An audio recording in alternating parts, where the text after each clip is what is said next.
Okay. This is how we do it. Thank you so much for staying with us. On the front page of the Daily Nation, I have my guest already in studio, Sen Khalwale, who is the Senator of Kakamega County.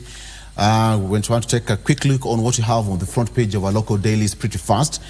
Inside, push for Raila 2027 run. That is what's on the front page of the Daily Nation. Inside, push for Raila 2027 run, but more likely to cause an implosion in Azimio.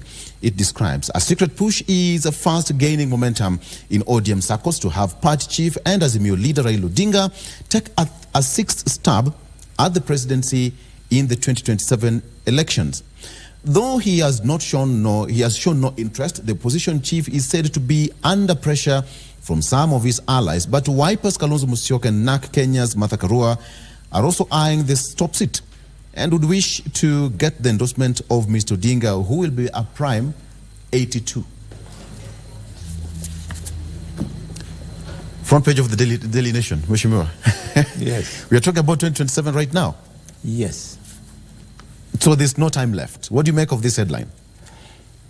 I think the media is, not really the media, the nation is trying to sell its paper. And it knows that a political story in this country bearing Baba usually captures the imagination of many Kenyans. That's why they have this headline today. That is on one hand. On the other hand, it is true that Azimio is now at its weakest. Never in the history of the former Prime Minister have his elected leaders abandoned him. But you've seen a senator and I think 6 members of parliament, not just from Azimio, but from his own community have abandoned him. He is at the lowest. He is pretending that he is not aware that also his governors have also done the same. The only reason why it doesn't look like governors have done the same is because the party has not chosen to take any disciplinary action against governors. Otherwise, the governor of Kakamega is gone. The governor of Kitale, that is Trans Nzoia, is gone.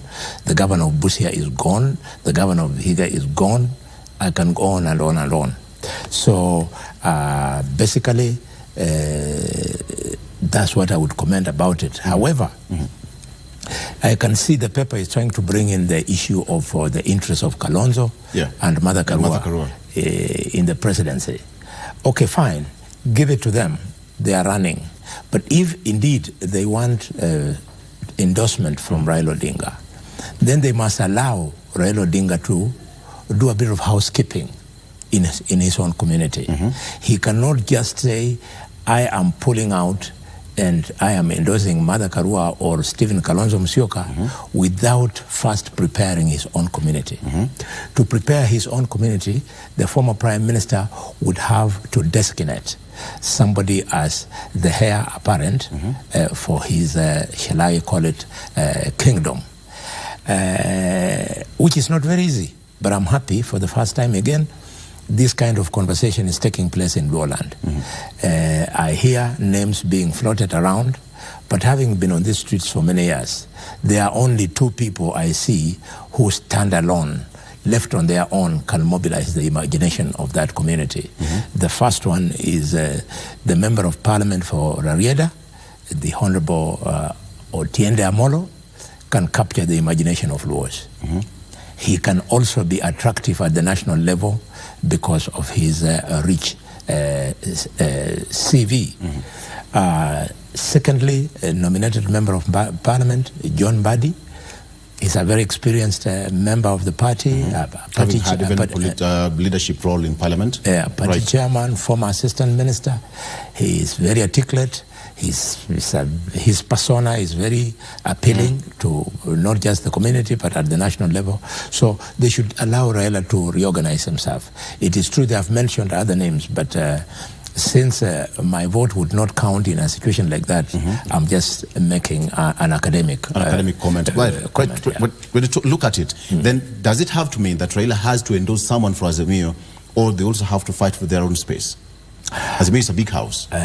In Azimio, if he doesn't endorse you, you cannot go anywhere because of the mindset of the block vote that Raila controls to the man. The block vote of his community listens to him. So until he says it, nothing will move. And this is why I'm informed to comment on the issue of the two leaders who I think are very attractive from that community. How would this work for Azimio and Raila Odinga in particular, having this headline on the 19th day of September 2023, with almost 4 years to election? This sits very well for Baba. This is another way of testing the waters. What we all know as their opponents is that they do not have any other formidable candidate apart from Raila. So Raila will use not only this kind of tricks to remind Kalonzo Musyoka and Martha Karua that they have no chance. The person with the remotest chance of challenging His Excellency President Ruto in 2027 is Raila Odinga. Okay. Yeah. Very quick.